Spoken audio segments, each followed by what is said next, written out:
All personal breakthroughs, they begin with a change in beliefs. So joining us with 5 beliefs that'll help you improve your life, we have Jeff Londraville, the one, the only author of The Filter. It's a pleasure to see you. Pleasure to see you. I think we're all trying to improve ourselves this month in January, so these beliefs are really going to help spring us forward. The first one is that the unseeable is real. What does that actually mean? Right.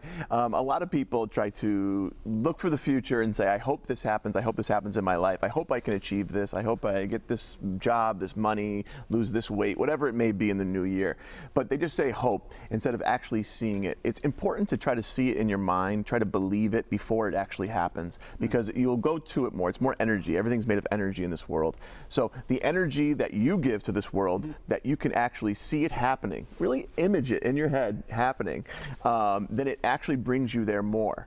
If you image certain things in your life, it'll help you bring you to what you want.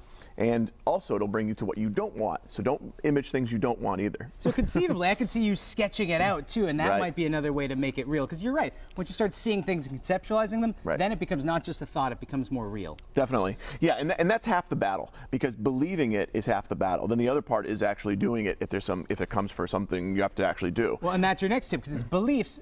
Over time, they can become reality. Right, right. And it's interesting, you know, any story you tell yourself really becomes reality if you really think about it. If you believe it enough, even if it's really not the truth to other people, the reality that you tell yourself over and over and over again is your story. So your story is going to become your reality. What do you want your reality to be? And that's what it basically boils down to, is what you want your reality to be, what your life, what do you want it to turn out to be. So you want to understand and believe in the right reality for yourself, your own story, so then you can then play it out in your own life. We can take charge of our destiny That's if right. we believe these things. Here's the next thing we can believe. There's always a choice, because I think so often we're consumed with, oh, I'm helpless. Absolutely, yeah. This is a huge one, because people think life happens to them instead of them having any control in life. And so this is where people really get, you know, well, what am I supposed to do about this? Every single time you have a choice. Now, sometimes it's not an easy choice, and that's what people don't understand. It can be a very hard choice.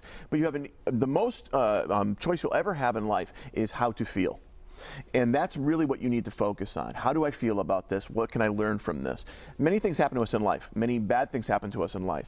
But you can ultimately look at it as, does this make me weak, or does this make me better? Does it make me strong, or does it make me then look at things and get down on myself? You're going to take it and go either way. Hopefully you'll go to the way of, I've learned something from it. I have more confidence now. I know what not to do. I can do more. I'm better from it. Instead of, I'm no good, look what happened to me, this is going to happen again, I can't do anything right. You see the difference there? Yeah. And you have that choice to think either way. Well, because that's another thing you say. Everything that you need, everything that you need to be successful in life, you have in you right now. There's not a book that you haven't read. There's not someone you haven't talked to. You have what you need. Right.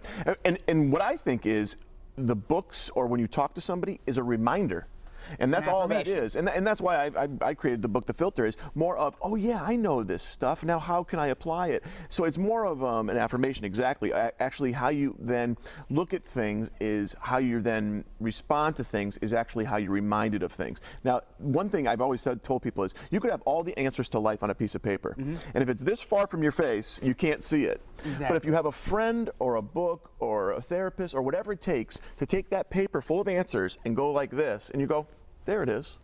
So you know it, but it's just too close because you're too involved in it. So you need someone, something to take those answers and say, it's right here. And you go, oh, now I can see it. And that's kind of just an image of life for you to understand how you have the answers. You're just so deep in it, you can't see it right now. So get some help, whether it's talking, whether it's reading, whether it's listening to something, whatever it may be, just to see it from a different view so you're not so involved in it anymore. You need that larger community, be That's it right. friends or therapists, and it's nothing to be ashamed of. To No, chat with absolutely a therapist not. too, because you're absolutely right, you need someone to kind of pull you and save you from yourself and say, look, you have what you need, and you're fine. Yeah, and you raise a good point. The people think when you ask for help or people help you, that means you're weak.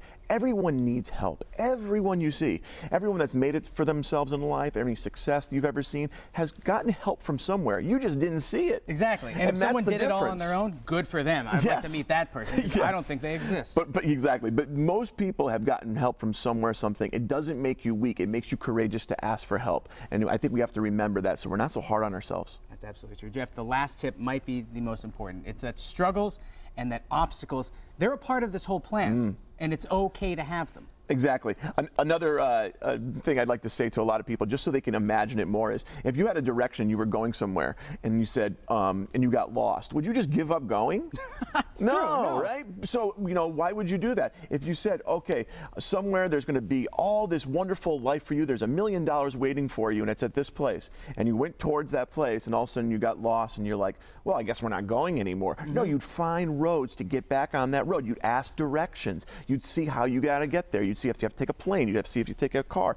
You'd figure out how to get to that place. Absolutely. It's the same thing in our lives. Figure out how to get there. And if you take a wrong turn, figure out how to get back on the right road. It's a perfect parallel. Yeah, there's all those roadblocks. There's all those traffic cones up. That's right. As long as we can move through them and pass it to our goal, we're going to be a whole lot better. Yeah, and that's how we look at it. Jeff, pleasure to see you. Thanks for keeping us moving this January. Thank if you want you. even more advice, just head to our website, mymassappeal.com, a little bit later today.